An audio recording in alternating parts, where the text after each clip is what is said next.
타이어가 아스팔트를 긁는 날카로운 소음이 귓가를 때렸다. 매연 섞인 찬바람이 힘없이 처진 내 어깨 위로 쏟아졌다. 검은색 세단은 뒤도 돌아보지 않고 멀어졌다.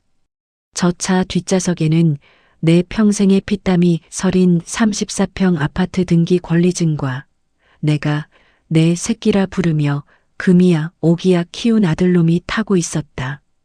멀어지는 붉은색 후미등이 마치 나를 비웃는 짐승의 눈깔처럼 번뜩였다. 나는 그 자리에 망부석처럼 서서 아들이 남기고 간 낡은 보따리 하나를 내려다보았다. 보자기는 군데군데 때가 타고 매듭은 거칠게 묶여 있었다.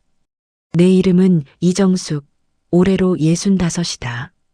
누군가는 아직 한창이라 말할 나이였으나 지금 내 몰골은 벼랑 끝에 간신히 매달린 마른 잎사귀와 다를 바 없었다. 요양원 입구에 육중한 철문이 기괴한 금소금을 내며 열렸다.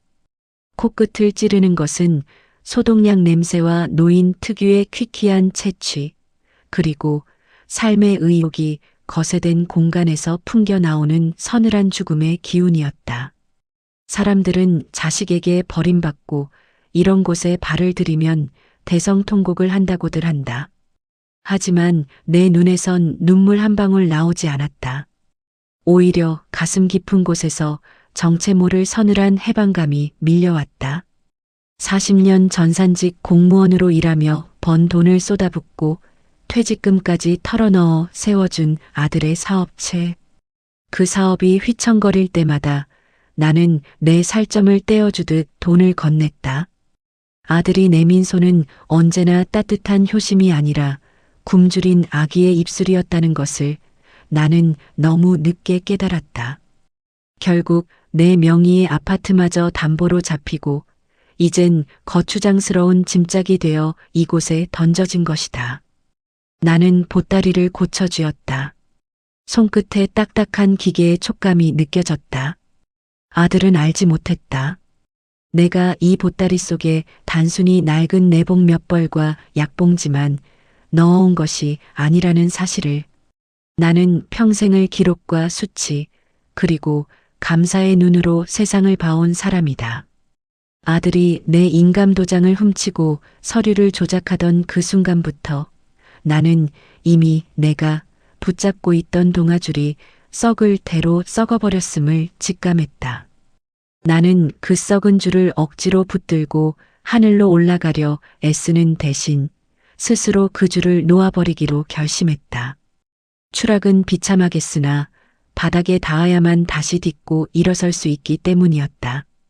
요양원 로비는 기만적일 만큼 화려했다. 번쩍이는 대리석 바닥은 조명을 받아 눈이 시릴 정도였고 벽면에는 어르신을 부모님처럼이라는 가식적인 문구가 금박으로 새겨져 있었다. 하지만 내 날카로운 눈은 그 화려함 뒤에 숨은 균열을 놓치지 않았다. 로비 구석에서 휠체어에 앉아 침을 흘리는 노인을 거칠게 다루는 요양보호사의 손길, 방문객이 보이지 않는 사각지대에서 터져나오는 신경질적인 고함, 그리고 공기 중에 떠다니는 저렴한 방향제 냄새 뒤에 곰팡이 핀 진실들. 원장실에서 나온 사내의 명패에는 원장 박중식이라 적혀 있었다. 그는 내 아들이 건넨 기부금 봉투의 두께를 가늠하며 입가에 비굴한 미소를 지었다. 그는 나를 보며 어르신, 편히 쉬십시오. 여기가 이제 제2의 고향입니다라고 말했지만 그의 눈동자는 내 보따리의 남루함을 훑으며 이미 나를 돈 안 되는 시등급으로 분류하고 있었다. 나는 아무 말 없이 고개를 끄덕였다. 무기력하고 힘없는 노인의 표정을 지어 보이는 것은 생각보다 어렵지 않았다. 직원을 따라 들어간 복도는 로비와는 딴판이었다. 화려한 조명은 사라지고 깜빡거리는 형광등 아래로 끝을 알 수 없는 어둠이 이어졌다.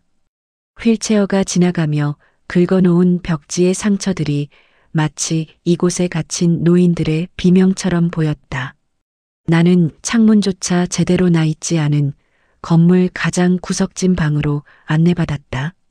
퀴퀴한 냄새가 코를 찔렀고 낡은 침대 3개가 다닥다닥 붙어 있는 좁은 방이었다. 보호자의 기부금이 끊기거나 자식들이 면회조차 오지 않는 노인들이 모이는 유배지. 그것이 내게 배정된 첫 번째 거처였다. 나는 침대 위에 보따리를 내려놓았다. 혼이불 한 장이 전부인 딱딱한 매트리스는 마치 얼음판처럼 차가웠다. 하지만 나는 만족했다. 이곳은 내 인생의 종착역이 아니라 내가 세운 거대한 계획의 시작점이기 때문이다. 나는 보따리 깊숙한 곳에서 작은 소형 녹음기를 만지작거렸다. 아들이 나를 버리기 위해 차 안에서 내뱉었던 모진 말들, 원장과 주고받았던 추악한 거래의 조각들이 이미 이 안에 담겨 있었다. 그리고 내 머릿속에는 40년 동안 단 한 번의 오차도 허용하지 않았던 정밀한 전산망의 지도가 그려져 있었다. 어둠이 내린 방 안에서 옆 침대의 노인이 가느다란 기침을 내뱉었다. 나는 어둠 속에서 눈을 뜨고 차갑게 미소 지었다. 세상은 나를 돈 없는 노인이라 부르며 이 지옥 같은 요양원에 던져 넣었지만 그들은 곧 알게 될 것이다.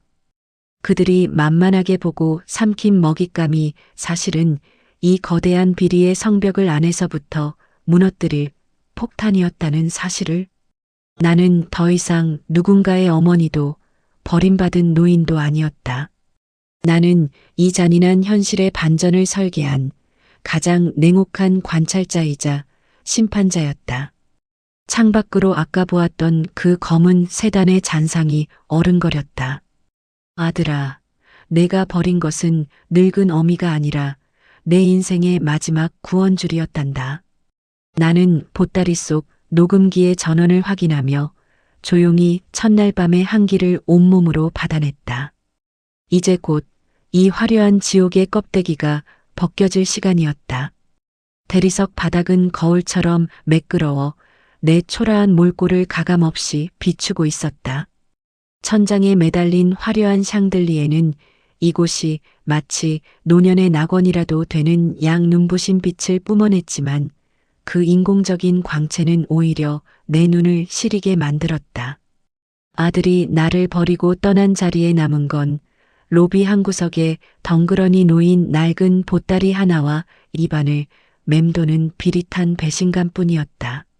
안내 데스크 뒤에 앉은 직원은 나를 사람이 아닌 곧 처리해야 할 화물처럼 무심한 눈길로 훑어내렸다. 그들의 입가는 자본주의의 정석대로 정중하게 호선을 그리고 있었으나 눈동자에는 온기가 단 1mg도 섞여 있지 않았다. 직원이 내미는 서류 뭉치 위로 이정숙 3글자가 적혔다. 내 이름 옆에는 붉은색 펜으로 선명하게 시라는 알파벳이 낙인 찍혔다. 그것은 이곳의 계급장이자 내가 누릴 수 있는 인권의 한계선이었다. 보호자의 기부금이 두둑한 노인들에겐 어가, 적당한 수준의 비용을 지불하는 이들에겐 비가 부여된다는 사실을 눈치채는 데는 그리 오랜 시간이 걸리지 않았다. 시는 국가 보조금에 전적으로 의존하는, 즉 이곳의 이윤을 갉아먹는 천덕꾸러기라는 뜻이었다. 이쪽으로 오세요, 할머니. 간호사의 목소리는 기계적이었다. 그녀의 발걸음은 로비의 화려함을 뒤로하고 점점 어둡고 좁은 복도로 향했다. 복도 양옆으로 늘어선 문들은 굳게 닫혀 있었고 문틈 사이로는 소독약 냄새와 노인 특유의 퀴퀴한 채취가 뒤섞인 기묘한 공기가 흘러나왔다. 화려한 샹들리에의 빛이 닿지 않는 복도 끝에 다다르자 깜빡거리는 형광등이 기분 나쁜 소리를 내며 명멸하고 있었다. 마치 수명이 다해가는 이곳 노인들의 생명줄처럼 위태로운 소리였다. 내가 안내받은 곳은 창문 하나 없는 뒷방이었다. 문을 열자마자 훅 끼쳐오는 습한 기운에 숨이 턱 막혔다. 좁은 방 안에는 낡은 철제 침대 3개가 다닥다닥 붙어 있었고 그 위에는 이미 두 명의 노인이 박제된 인형처럼 누워 있었다. 벽지는 군데군데 곰팡이가 피어올라 기괴한 무늬를 그리며 번져 있었고 바닥의 장판은 모서리가 다 헤어져 시멘트 바닥이 흉하게 드러나 있었다. 이곳은 낙원이 아니라 사회에서 용도 폐기된 인간들을 모아둔 거대한 쓰레기 하치장이나 다름없었다. 간호사는 내 보따리를 바닥에 툭 던져놓고는 아무런 설명도 없이 방을 나갔다.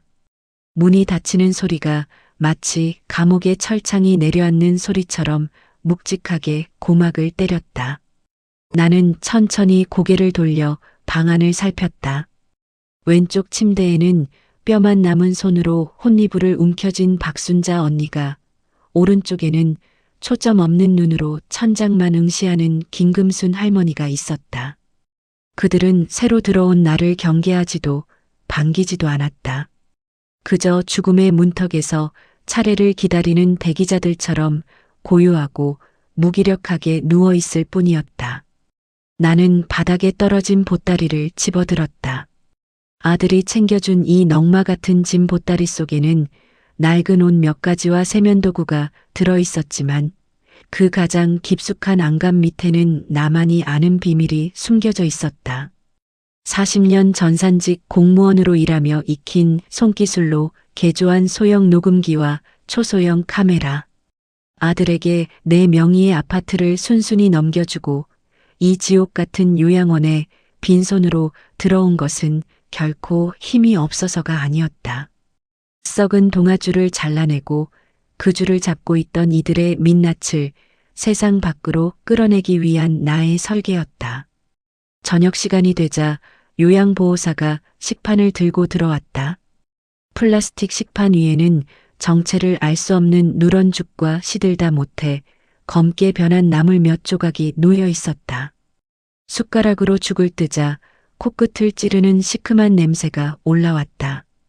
유통기한이 임박했거나 이미 지난 식자재를 대량으로 들여와 조리한 것이 분명했다. 순자 언니가 힘겹게 몸을 일으켜 죽 한 술을 입에 넣으려다 캑캑거리며 기침을 토해냈다. 그녀의 앙상한 어깨가 가늘게 떨렸다. 할머니, 남기지 말고 다 드셔. 이거 다 세금이야. 요양보호사의 말투에는 어른에 대한 존중 따위는 없었다. 그녀는 귀찮다는 듯 순자 언니의 입에 죽을 강제로 밀어 넣었다.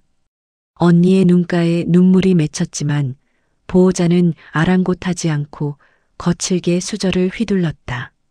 나는 그 광경을 무표정하게 지켜보며 내 보따리 속 녹음기 버튼을 조용히 눌렀다. 이곳의 친절은 오직 돈 앞에만 무릎을 꿇었고 돈이 없는 이들에겐 가장 원초적인 욕구인 식사마저 폭력이 되어 돌아왔다. 밤이 깊어지자 방 안은 고통의 신음으로 가득 찼다.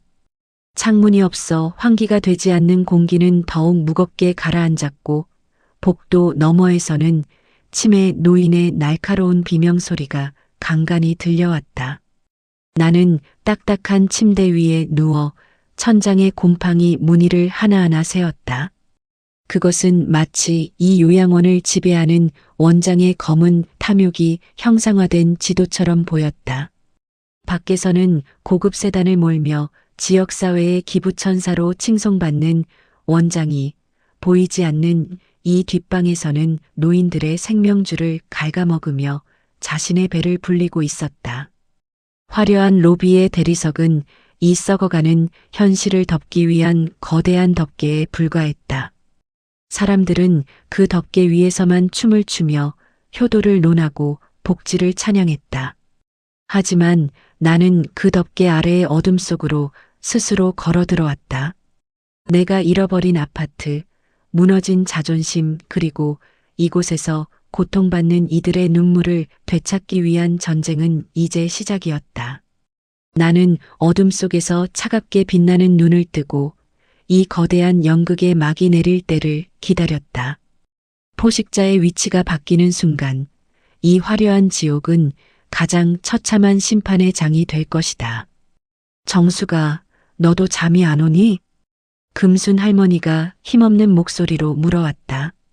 나는 대답 대신 그녀의 거친 손을 가만히 맞잡았다. 그 손은 마치 바짝 마른 낙엽처럼 바스락거렸다. 나는 마음속으로 다짐했다. 이 낡고 마른 손들이 다시는 배고픔과 무관심에 떨지 않게 하겠노라고. 잔인한 현실은 때로 가장 연약해 보이는 곳에서 가장 강력한 반전을 시작하는 법이니까. 나는 다시 보따리 속 기계의 작동 여부를 확인하며 긴 밤의 끝을 향해 눈을 부릅떴다. 대리석이 매끄럽게 깔린 로비를 지나 복도 끝으로 향할수록 공기의 질감이 달라졌다. 화사한 조명과 은은한 아로마 향기는 온데간데 없고 코끝을 찌르는 시큼한 소독약 냄새와 오래된 빨래가 덜 마른 듯한 퀴퀴한 악취가 진동했다. 이곳은 요양원의 뒷방, 이른바 시등급 노인들이 수용되는 유배지였다. 휠체어 바퀴가 삐걱거리는 소리가 정적을 깰 때마다 복도 양옆에 늘어선 문 너머에서 마른 기침 소리가 새어나왔다. 간호조무사는 내 짐 보따리를 짐짝 취급하며 방 한 구석에 툭 던져놓았다. 방 안은 서늘했다. 창문 하나 없는 비좁은 사각형 공간에는 낡은 철제 침대 3개가 다닥다닥 붙어 있었다. 벽지는 습기를 머금어 거뭇한 곰팡이 꽃이 피어 있었고 천장의 형광등은 수명이 다했는지 연신 깜빡거리며 신경질적인 소음을 냈다. 침대 위에는 이미 2명의 노인이 화석처럼 굳어 있었다. 한 명은 벽을 향해 돌아누운 채 가느다란 어깨를 들썩이며 마른 기침을 토해냈고 다른 한 명은 초점 없는 눈으로 천장의 얼룩만을 응시하고 있었다. 그들의 모습은 마치 수확이 끝나고 들판에 버려진 마른 볏짚 같았다. 간호조무사는 무표정한 얼굴로 내 팔목에 노란색 밴드를 채웠다. 그 밴드에는 이름 대신 숫자가 적혀 있었다. 나라는 존재가 이 거대한 수용시설의 일련번호로 치환되는 순간이었다. 그녀는 내 상태를 묻지도 잠자리가 불편하지 않으냐는 의례적인 인사도 건네지 않았다. 그저 차트에 무언가를 휘갈기고는 찬바람이 일 정도로 빠르게 방을 나갔다. 문이 닫히는 소리가 마치 감옥의 철창이 내려앉는 소리처럼 묵직하게 고막을 때렸다. 밤이 깊어지자 요양원의 진면목이 드러나기 시작했다. 낮 동안의 가식적인 정적은 사라지고 고통과 체념이 섞인 신음이 벽을 타고 흘러들었다. 옆 침대의 박순자 언니는 혼이불 한 장의 의지에 몸을 웅크린 채 덜덜 떨고 있었다. 난방비 절감을 위해 밤마다 보일러를 끈다는 소문은 사실인 모양이었다. 뼈마디가 도드라진 그녀의 손등은 보라색 멍으로 가득했다. 링거 바늘을 제대로 꽂지 못해 생긴 흔적인지 아니면 거칠게 다뤄진 흔적인지 알 길은 없었으나 그 멍 자국들이 그녀가 이곳에서 보낸 시간을 대변하고 있었다. 김금순 할머니는 밤새도록 허공을 향해 손짓하며 무언가를 중얼거렸다. 치매 증세가 심한 그녀에게 돌아오는 것은 따뜻한 손길이 아닌 복도를 지나가던 직원의 서슬퍼런 호통이었다. 할머니, 조용히 좀 해요. 잠 좀 잡시다. 라는 고함이 복도를 울릴 때마다 금순 할머니의 어깨는 눈에 띄게 움츠러들었다. 인간으로서의 존엄은 현관 앞 대리석 바닥에 두고 와야만 입장이 가능한 곳, 이곳은 살아있는 자들의 무덤이나 다름없었다. 나는 딱딱한 매트리스에 등을 붙이고 누워 천장을 바라보았다. 40년 전산직 공무원으로 일하며 수많은 서류와 숫자를 다뤘던 감각이 머릿속에서 기민하게 움직였다. 간호사들이 복도를 지나가며 나누는 대화, 약을 투약하는 시간의 불규칙함, 식단표와 실제 배식의 괴리. 내 날카로운 시선은 이 어두운 방 안에서도 요양원의 허점을 하나하나 포착해냈다. 그들은 나를 아들에게 버림받은 기부금 한 푼 낼 능력 없는 가련한 노파로 생각하겠지만 사실 나는 이 거대한 부조리의 요새를 무너뜨리기 위해 제 발로 걸어 들어온 관찰자였다. 창문 없는 방의 공기는 갈수록 탁해졌다. 폐부 깊숙이 박히는 찬 공기에 순자 언니의 기침 소리가 더욱 거칠어졌다. 그녀의 손을 가만히 맞잡았다. 얼음장처럼 차가운 손이었다. 자식들은 이곳이 천국이라 믿으며 매달 거액의 비용을 지불하겠지만 그 돈이 노인들의 식탁이나 잠자리로 흐르지 않는다는 것을 그들은 알까? 아니, 어쩌면 알고도 외면하는 것일지도 모른다. 자신들의 평온한 일상을 지키기 위해 부모를 이 거대한 세탁기 속에 집어넣고 효도라는 이름으로 포장하고 있는 것이다. 새벽녘 요양원 원장의 구두 소리가 복도를 울렸다. 그는 가끔 야간 순찰을 도는 척하며 시설을 둘러보았는데 그의 발소리는 마치 사냥감을 찾는 포식자의 그것처럼 신중하고도 오만했다. 나는 숨을 죽이고 잠든 척 눈을 감았다. 그가 우리 방 문틈으로 안을 들여다보는 것이 느껴졌다. 그에게 우리는 인격을 가진 인간이 아니었다. 매달 국가에서 지급되는 보조금의 액수, 그 이상도 이하도 아닌 머릿수일 뿐이었다. 나는 이불 속에서 작고 정교한 녹음기 버튼을 매만졌다. 이 낡은 보따리 속에 숨겨진 것은 아들이 버린 쓰레기가 아니라 이들의 추악한 민낯을 낱낱이 밝혀낼 날카로운 칼날이었다. 살얼음판 같은 이 첫날 밤이 지나고 나면 나는 더 깊숙한 곳으로 파고들 것이다. 돈 없는 노인에게 현실이 얼마나 잔인할 수 있는지, 그리고 그 현실을 비웃으며 군림하는 자들이 어떤 대가를 치르게 될지 나는 이미 머릿속으로 완벽한 시나리오를 그려나가고 있었다. 조금만 참아요, 언니. 나는 들릴 듯 말 듯한 목소리로 순자 언니에게 속삭였다. 그것은 그녀에게 건네는 위로이자 나 자신에게 다짐하는 선전포고였다. 어둠 속에서 내 눈은 그 어느 때보다 형형하게 빛나고 있었다. 이제 곧 이 화려한 지옥의 커튼이 걷히고 진실의 태양이 떠오를 차례였다. 식사 시간을 알리는 종소리는 구원의 신호가 아니라 처형대로 향하는 발걸음을 재촉하는 장송곡이었다. 휠체어 바퀴가 복도의 낡은 장판을 긁는 소리가 기괴한 화음을 만들어내며 지하 식당으로 모여들었다.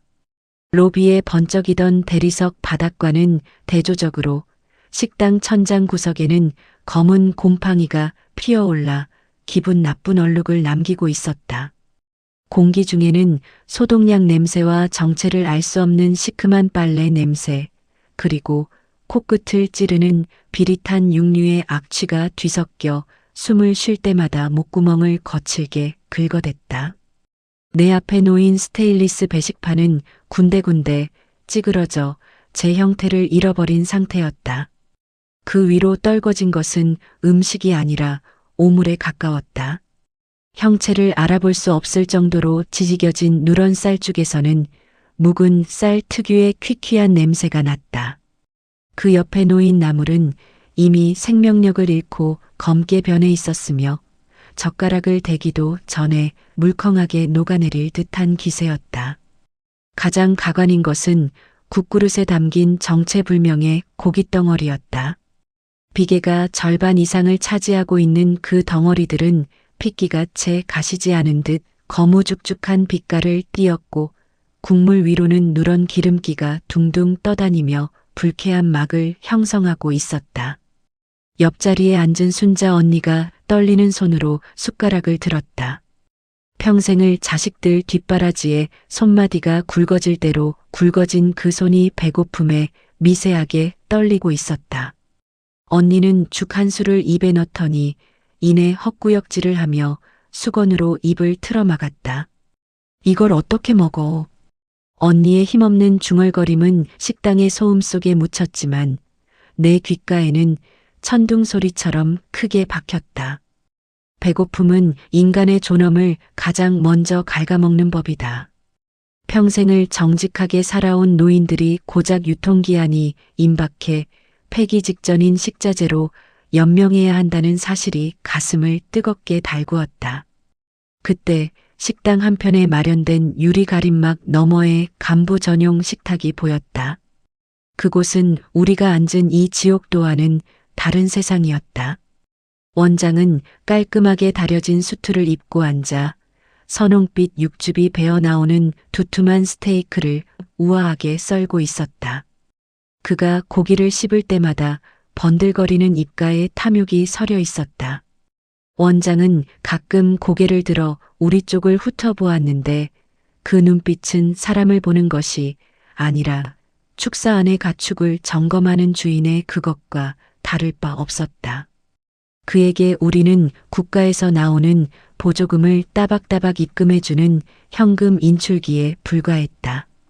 나는 입술을 굳게 깨물며 내 낡은 보따리 안으로 손을 집어넣었다. 손끝에 차갑고 딱딱한 기계의 질감이 닿았다. 아주 작은 소형 녹음기. 전산직 공무원으로 40년을 근무하며 수많은 비리와 서류의 허점을 잡아내던 감각이 내 손끝에서 되살아났다. 나는 아무도 눈치채지 못하게 버튼을 눌렀다. 식당 구석에서 배식 담당자가 남기지 말고 다 처먹어. 이게 다 세금이야. 라고 고함을 치는 소리가 생생하게 기록되기 시작했다.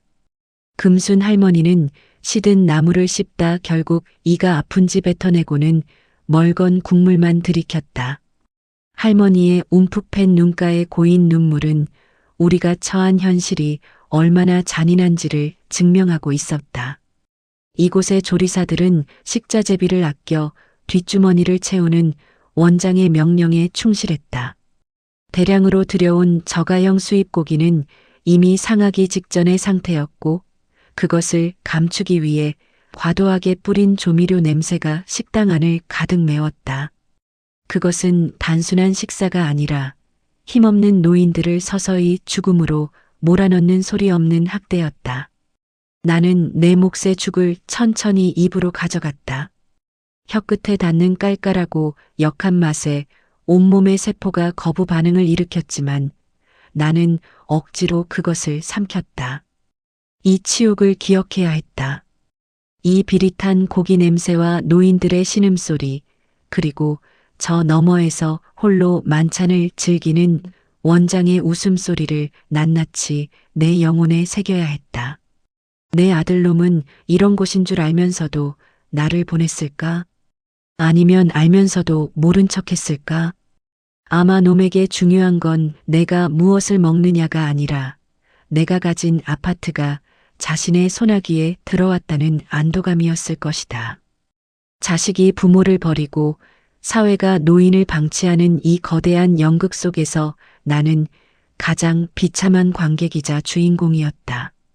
하지만 사람들은 모른다. 가장 깊은 어둠 속에서 쥐덫을 놓는 이는 소리 없이 움직이는 법이라는 것을. 식사를 마친 원장이 입가를 냅킨으로 닦으며 자리에서 일어났다. 그는 우리 쪽을 향해 가식적인 미소를 지어 보이며 어르신들, 맛있게 드시고 건강하세요라고 내뱉었다. 그 역겨운 위선이 공기 중에 흩어질 때 나는 보따리 속 녹음기의 정지 버튼을 눌렀다. 이제 증거는 충분했다. 이 식탁 위에 차려진 썩은 고기 냄새가 원장의 목을 조르는 밧줄이 될 날이 머지않았다. 나는 떨고 있는 순자 언니의 손을 식탁 아래서 꽉 쥐었다. 거친 언니의 손등 위로 내 결의가 전달되기를 바라며 나는 차갑게 식어버린 배식판을 노려보았다. 현실은 잔인했으나 그 현실을 깨부술 칼날은 이미 내 손안에서 날카롭게 갈리고 있었다.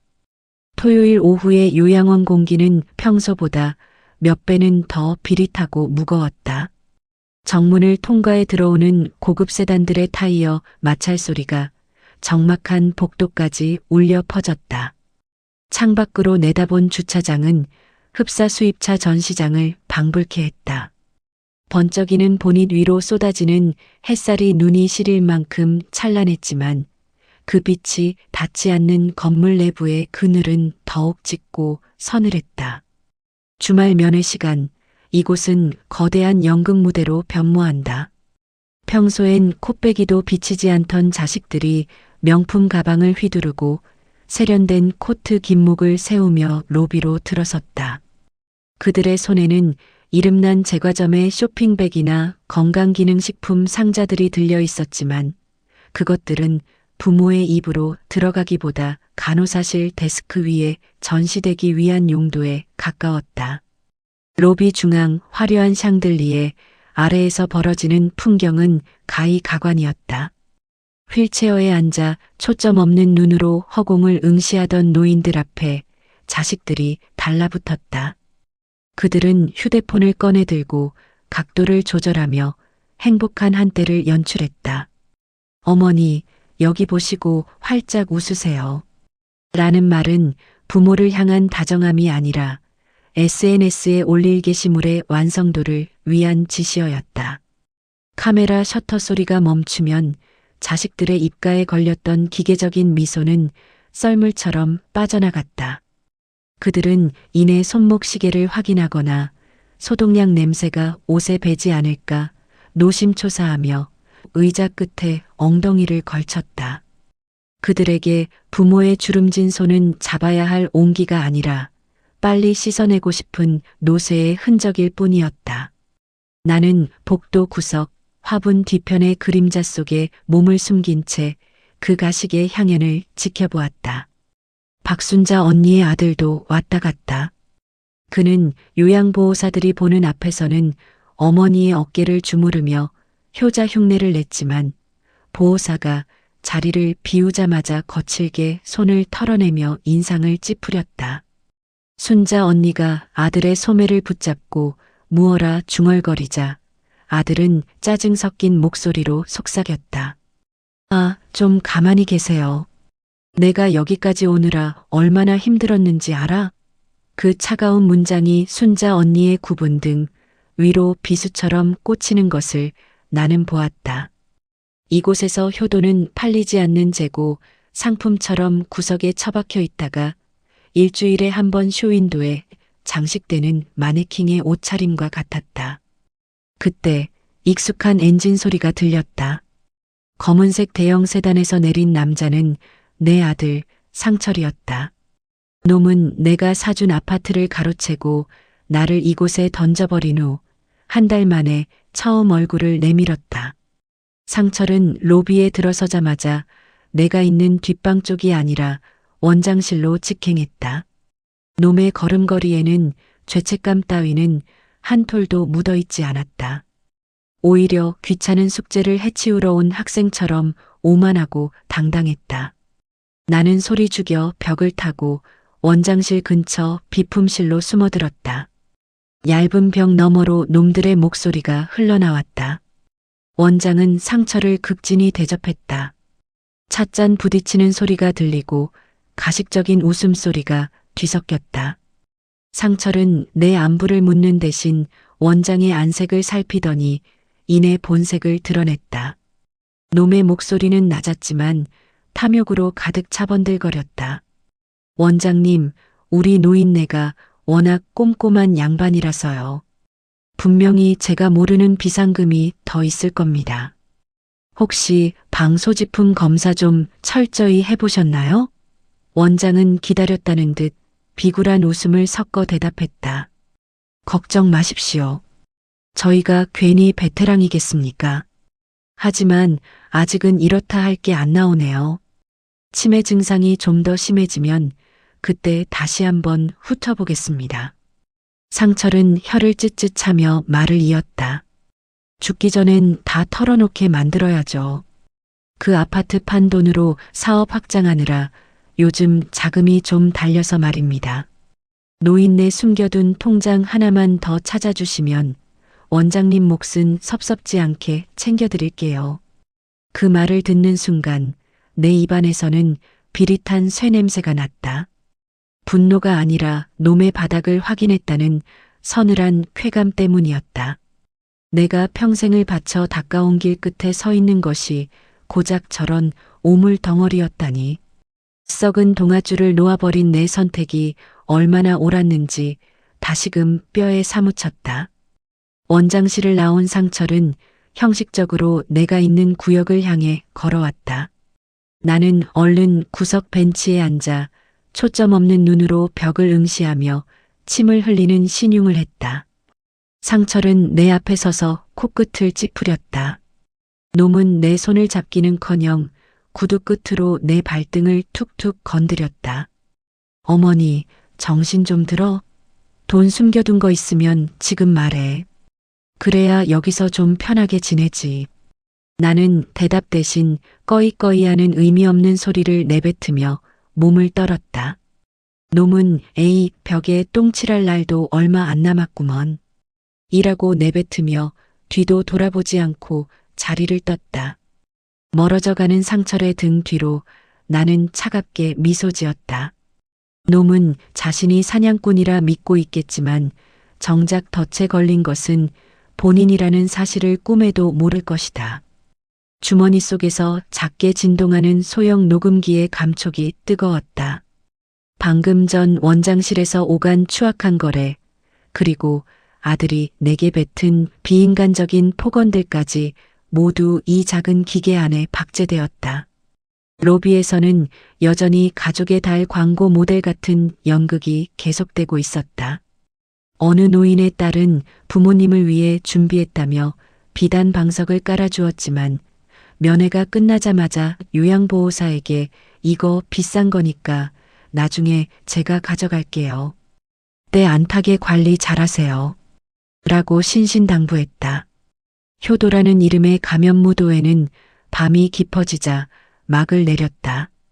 화려한 세단들이 하나둘 떠나고 요양원 복도에는 다시 싸구려 락스 냄새와 노인들의 가래 끓는 소리만이 남았다. 나는 어둠이 깔린 창밖을 보며 생각했다. 저들이 믿고 있는 돈과 권력이라는 것이 얼마나 허망한 껍데기인지, 그리고 그 껍데기를 깨부수고 알맹이를 드러내게 할 시간이 머지 않았음을. 돈 없는 노인에게 현실은 잔인한 겨울바람 같지만 그 바람을 이용해 돛을 올리는 법을 나는 알고 있었다. 나는 이제 더 이상 피해자가 아니었다. 이 거대한 감염무도회의 무대를 통째로 무너뜨릴 설계자였다. 고요해진 요양원의 밤, 나는 어둠 속에서 조용히 복수를 위한 다음 장을 준비했다. 놈들이 그토록 갈망하는 그 비상금이 사실은 자신들의 목을 죄 밧줄이 될 것이라는 사실을 나는 달빛 아래에서 조용히 되새겼다. 새벽 2시의 요양원은 거대한 무덤과 닮아 있었다. 복도 끝에서 깜빡이는 형광등은 금방이라도 숨이 넘어갈 듯 파르르 떨렸고 공기 중에는 소독약 냄새와 노인들의 마른 기침 소리, 그리고 정체를 알 수 없는 비릿한 악취가 뒤섞여 유령처럼 떠돌았다. 나는 일부러 초점을 흐린 채 벽에 붙은 안전 손잡이를 더듬으며 천천히 발을 뗐다. 오른쪽 슬리퍼를 질질 끄는 소리가 정적을 찢었다. CCTV 너머에서 나를 지켜볼 당직 간호사에게 나는 그저 제 발로 화장실도 못 찾아 헤매는 뇌가 쪼그라든 노파에 불과해야 했다.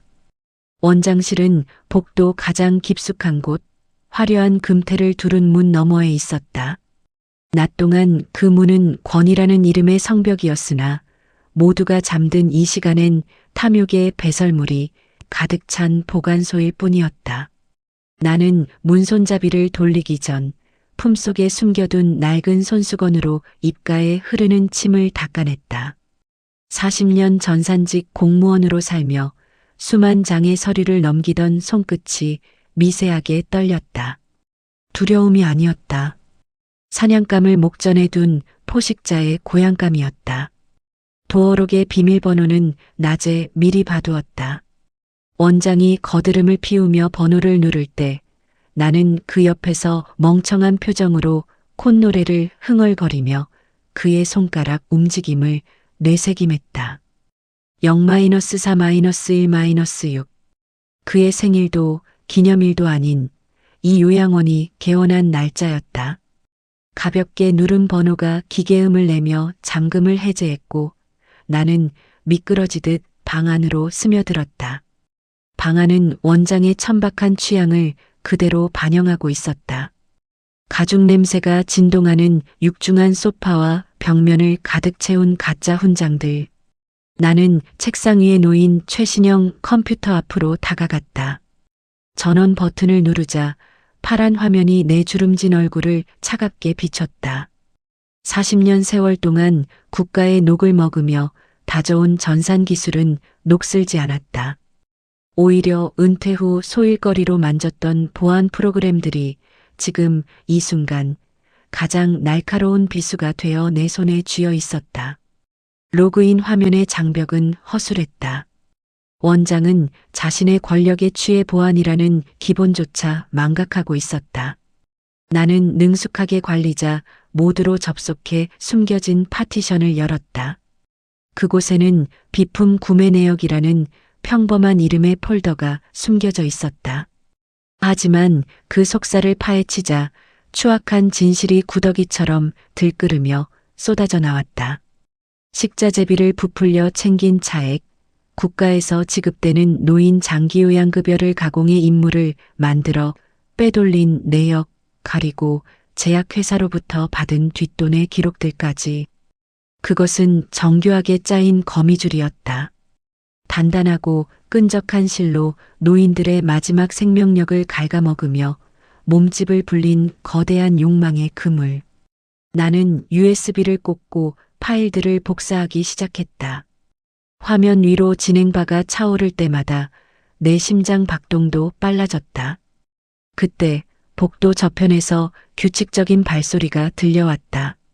당직 간호사의 순찰이었다. 나는 즉시 모니터를 끄고 책상 밑 어둠 속으로 몸을 숨겼다. 이정숙 할머니, 또 나오셨네.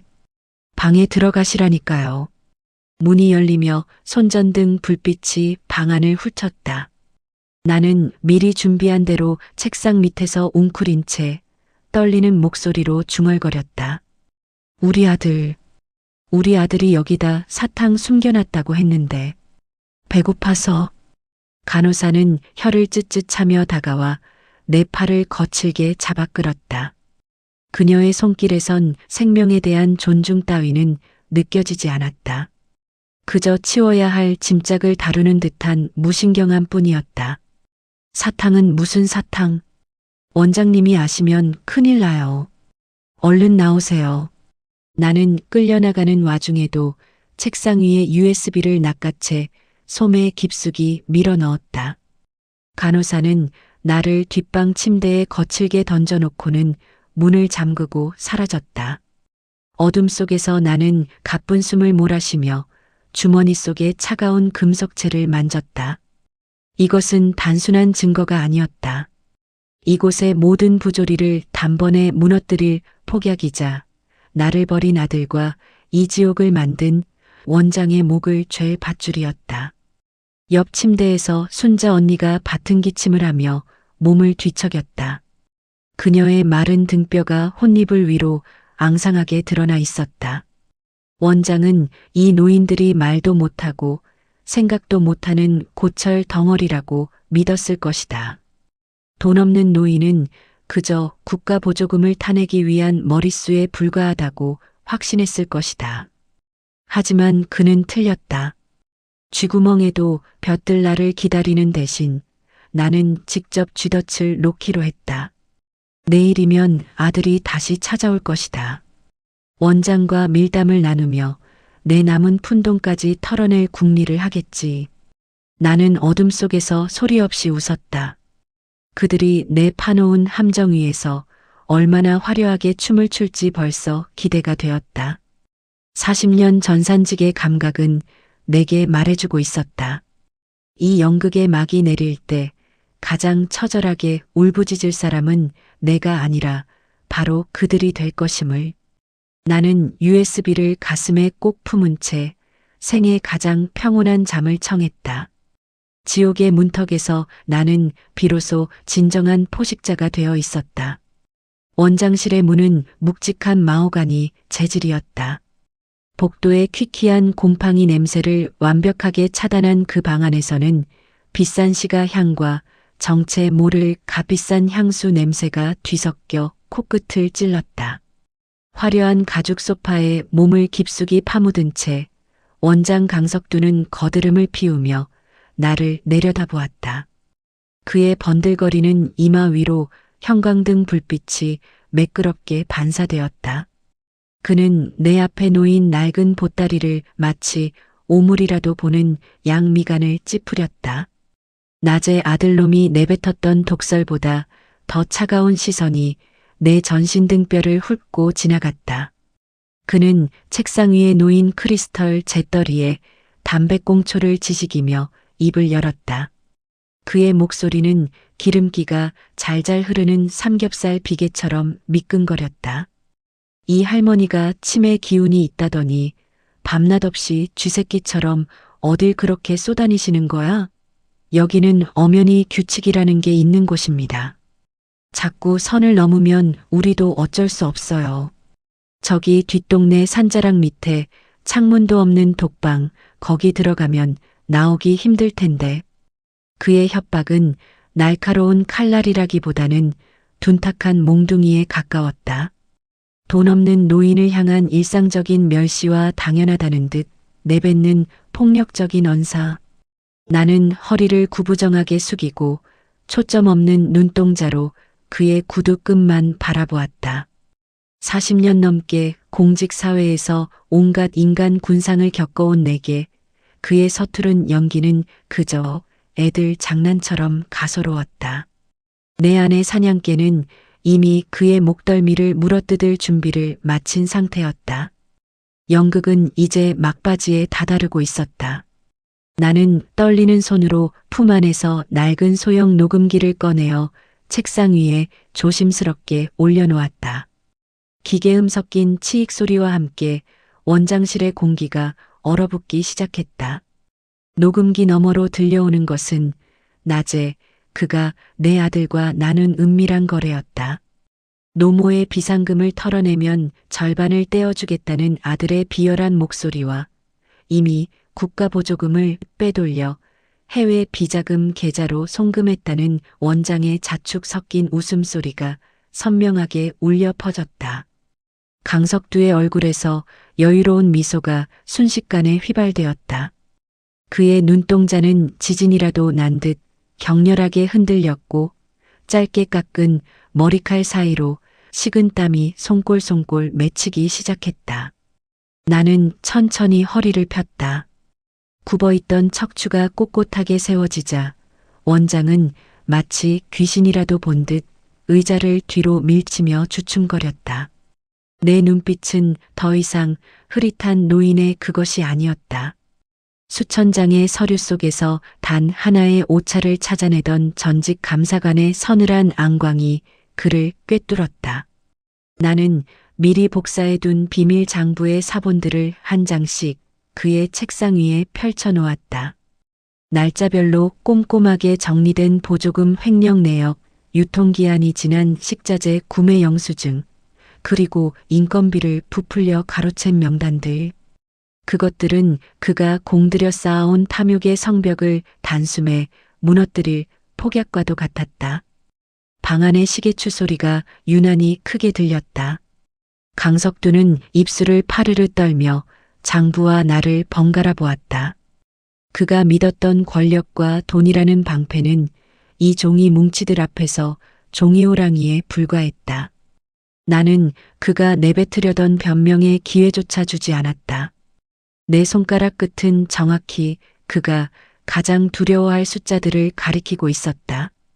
40년 세월 동안 숫자의 이면을 들여다보며 살아온 나에게 그의 허술한 회계 조작은 유치원생의 낙서보다 간파하기 쉬웠다. 원장의 손이 부들부들 떨리며 책상 모서리를 움켜쥐었다. 조금 전까지 나를 치매 노인이라 부르며 조롱하던 기세는 온데간데 없었다. 그는 이제 덫에 걸린 짐승처럼 헐떡거리며 구원을 갈구하는 눈빛을 보냈다. 하지만 내 마음속엔 일말의 동정도 남아있지 않았다. 순자 언니가 배고픔에 떨며 들이켰던 묽은 죽과 금순 할머니의 마른 기침 소리가 내 귓가를 때리고 있었다. 이 화려한 대리석 바닥 아래 깔린 노인들의 눈물과 피땀이 나를 움직이는 원동력이었다. 나는 조용히 그러나 단호하게 마지막 일격을 가했다. 이 장부의 원본은 이미 신뢰할 수 있는 전 직장 동료들을 통해 구청과 검찰에 전달되었다는 사실을 고지했다. 그는 이제 포식자가 아니라 사냥감이었다. 내가 이 요양원에 빈손으로 들어온 것은 버려졌기 때문이 아니라 가장 낮은 곳에서 가장 확실한 증거를 수집하기 위함이었다. 내 아들이 가로챘다고 믿는 아파트 역시 이미 법적 조치를 통해 그가 한 푼도 건드리지 못하게 묶어둔 상태였다. 강석두의 무릎이 힘없이 꺾이며 바닥에 닿았다. 그는 무언가 애걸하려 했지만 나는 그의 비굴한 목소리를 듣고 싶지 않았다. 나는 그가 앉아있던 화려한 가죽 의자 뒤로 걸어가 창밖을 내다보았다. 칠흑 같은 어둠 속에서도 요양원의 뒷방 창문들은 희미하게 빛나고 있었다. 그곳에는 아직도 추위와 배고픔에 떨고 있는 나의 동료들이 있었다. 이제 곧 그들에게 따뜻한 봄바람이 불어올 것이다. 나는 원장실을 나서며 마지막으로 그를 돌아보았다. 잔인한 현실이라는 칼날은 이제 내가 아닌 그들의 목을 향해 겨눠져 있었다. 복도를 걸어 나오는 내 발소리가 경쾌하게 울렸다. 퀴퀴한 냄새는 여전했지만 내 코끝에는 미세하게 남아 새벽 공기의 신선함이 느껴지기 시작했다. 썩은 동아줄을 놓아버린 내 손에는 이제 세상을 바로잡을 수 있는 묵직한 정의의 추가 들려 있었다. 돈 없는 노인에게 요양원이 지옥이라면 그 지옥의 문을 닫고 새로운 낙원을 세우는 것. 그것이 내가 이 비루한 현실 끝에서 찾아낸 마지막 사명이었다. 나는 이제 더 이상 누군가에게 의지하는 가련한 노인이 아니었다. 나는 이 거대한 부조리를 심판할 가장 냉혹하고도 따뜻한 포식자였다. 요양원 앞마당을 가득 채운 것은 서늘한 새벽 공기가 아니라 붉고 푸르게 번뜩이는 사이렌 불빛이었다. 요란한 기계음이 고요했던 산자락의 침묵을 갈기갈기 찢어발겼다.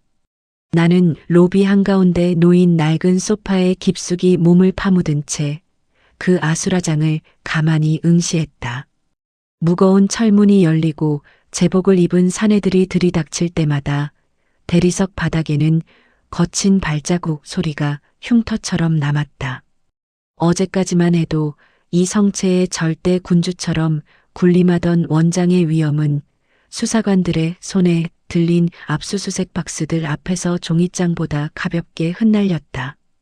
원장의 집무실 안에서 터져나오는 비명 섞인 항변은 벽을 타고 흘러나와 내 귀끝에 닿았다. 그는 자신이 쌓아 올린 탐욕의 탑이 이토록 허망하게 무너질 줄은 꿈에도 몰랐을 것이다. 그가 믿었던 권력의 줄, 정관계 인사들과의 유착이라는 그 굵직해 보이던 밧줄은 사실 안으로부터 새까맣게 썩어 문드러진 동아줄에 불과했다. 나는 그가 연행되어 나오며 나와 눈이 마주친 순간을 기억한다. 번들거리던 그의 눈동자에는 경악과 공포, 그리고 뒤늦은 후회가 뒤섞여 있었다. 그는 입을 벙긋거렸으나 차마 어떤 말도 내뱉지 못한 채 차가운 호송차 안으로 구겨지듯 밀어 넣어졌다. 그때였다. 요양원 입구로 익숙한 세단 한 대가 급브레이크 소리를 내며 멈춰섰다. 차 문이 부서질 듯 열리고 내 아들놈 영식이가 헐떡이며 뛰어들어왔다. 놈의 얼굴은 며칠 밤을 지새운 듯 틱틱하게 죽어 있었고 단정하던 수트 상의는 여기저기 구겨져 볼 품이 없었다. 놈은 아수라장이 된 로비를 둘러보더니 구석에 앉아있는 나를 발견하고는 짐승 같은 소리를 내며 달려왔다. 어머니, 이게 다 어떻게 된 일이에요? 압류라니요? 집이랑 통장이 다 묶였다니 그게 무슨 소리냐고요. 영식이의 목소리는 쇳소리가 섞여 갈라져 있었다. 놈은 내 어깨를 붙잡고 흔들려 했지만 곁을 지키던 수사관의 제지에 뒤로 나자빠졌다. 바닥에 엉덩이를 찌운 채 나를 올려다보는 놈의 눈망울 속에는 오직 제 안위와 사라진 돈줄에 대한 미련만이 가득했다. 내가 40년 전산직 공무원으로 일하며 쌓아온 치밀함은 놈의 상상을 초월하는 것이었다. 아파트 명의를 넘겨줄 때 이미 나는 놈의 모든 경제적 활동을 올가맬 법적 그물을 촘촘히 짜놓았고 요양원에 들어오기 직전 신청한 가처분은 놈이 휘두르려던 칼날을 부러뜨려 제 가슴을 찌르게 만들었다. 나는 천천히 자리에서 일어나 놈의 앞으로 다가갔다.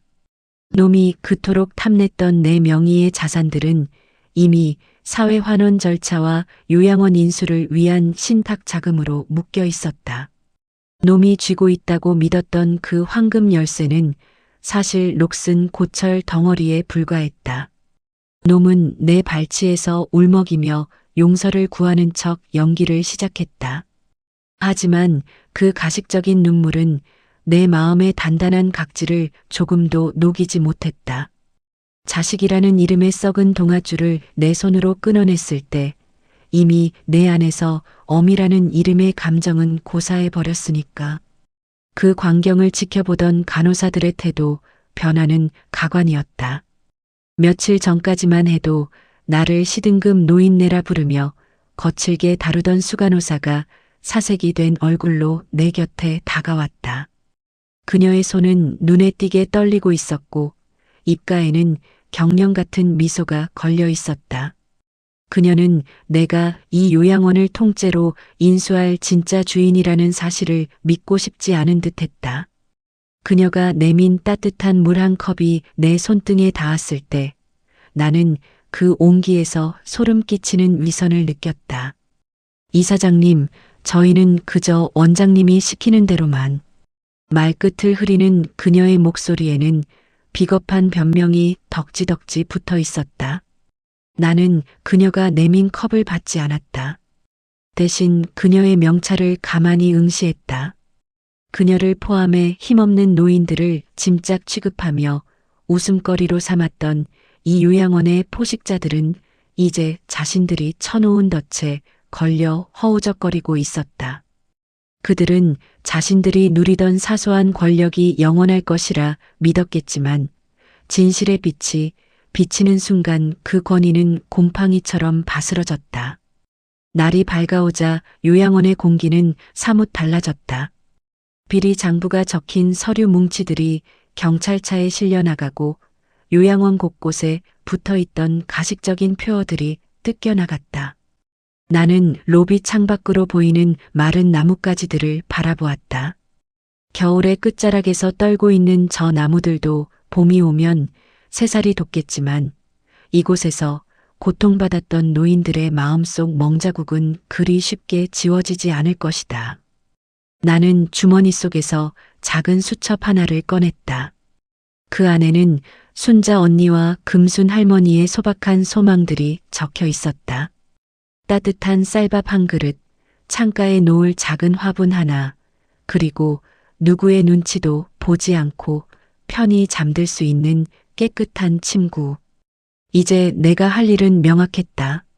썩은 동아줄에 매달려 추락하는 자들의 비명을 뒤로하고 진정으로 보호받아야 할 이들을 위해 새로운 터전을 일구는 것.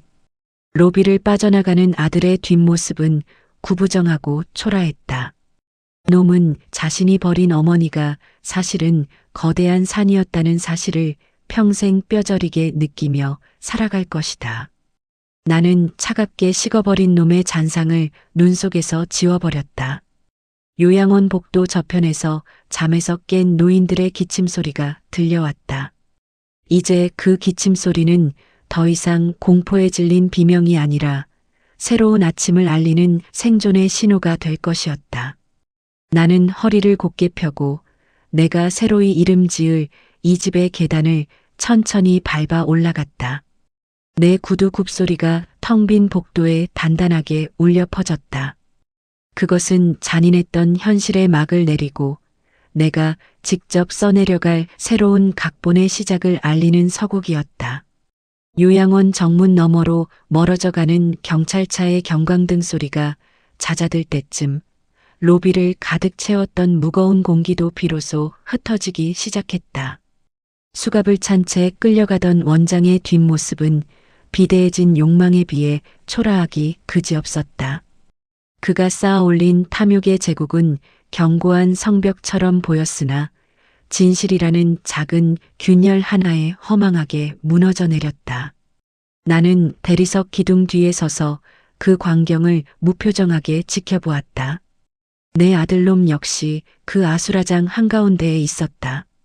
제 어머니를 버리고 얻어낸 아파트가 가처분 신청으로 묶였다는 소식을 방금 전에 들은 모양인지 놈은 넋이 나간 채 바닥에 주저앉아 있었다. 한때 내 목숨보다 소중히 여겼던 핏줄이었으나 이제 내 눈에 비친 그는 그저 타버린 재처럼 아무런 온기도 느껴지지 않는 타인이었다.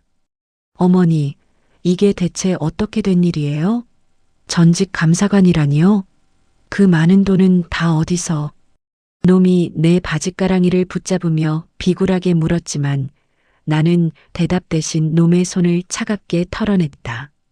썩은 동아줄을 놓아버린 자의 손등은 더 이상 떨리지 않았다. 놈은 자신이 버린 노인네가 사실은 이 거대한 판을 짜고 들어온 포식자였다는 사실을 죽을 때까지 이해하지 못할 것이다. 나를 시등급 머릿수로 취급하며 멸시했던 간호사들은 이제 내 눈치만 보며 구석에서 파르르 떨고 있었다. 그들의 가식적인 친절은 유통기한 지난 우유보다 역겨웠기에 나는 그들에게 눈길조차 주지 않은 채 발걸음을 옮겼다. 내가 가장 먼저 향한 곳은 창문도 없던 퀴퀴한 뒷방이었다. 박순자 언니와 김금순 할머니가 여전히 혼이불을 뒤집어 쓴 채 떨고 있었다. 나는 그들의 주름진 손을 맞잡았다. 이제는 곰팡이 냄새나는 죽 대신 제대로 된 온기를 전해주고 싶었다. 내가 인수한 이 요양원의 첫 번째 명령은 식당의 모든 식자재를 폐기하고 가장 신선한 재료들로 주방을 채우는 것이었다. 얼마 지나지 않아 복도에는 썩은 고기 냄새 대신 구수한 된장찌개와 갓 지은 솥밥의 향기가 스며들기 시작했다. 주방에서는 정갈하게 무친 나물과 따뜻한 생선구이가 차려졌다. 순자 언니의 식탁 앞에 놓인 전복죽에서는 하얀 김이 모락모락 피어올랐다. 언니는 믿기지 않는다는 듯 숟가락을 들지 못하고 눈물만 뚝뚝 흘렸다. 나는 언니의 어깨를 가만히 다독이며 이제는 누구도 언니를 짐짝 취급하지 못할 것이라 속삭였다. 돈이 없다는 이유로 인간의 존엄마저 압수당했던 노인들의 눈동자에 비로소 생기가 돌기 시작했다. 간판업자가 요양원의 새 이름을 올리는 소리가 둔탁하게 들려왔다. 정숙한 집. 내 이름을 딴 그 이름은 단순히 소유주를 나타내는 것이 아니라 이곳을 거쳐 가는 모든 이들이 정숙하고 평온한 노후를 보내길 바라는 나의 마지막 고집이었다. 나는 원장실 책상에 앉아 창밖을 내다보았다. 화려한 대리석 로비는 여전했지만 이제 그 공간을 채우는 것은 자식들의 가식적인 웃음소리가 아니라 노인들의 편안한 숨소리였다. 세상은 여전히 돈 없는 노인에게 잔인한 곳일지도 모른다. 보호자의 입금 액수에 따라 등급이 매겨지고 기력이 쇠한 육체는 자본의 논리에 따라 처리되어야 할 폐기물처럼 취급받는 것이 현실이다. 하지만 나는 보았다. 그 잔인한 현실을 뒤집는 것은 거창한 권력이 아니라 무너지지 않는 사람의 마음과 스스로를 포기하지 않는 단단한 의지라는 것을. 나는 내 명의의 아파트를 되찾는 대신 그 돈을 모두 이 요양원의 운영 기금으로 돌렸다.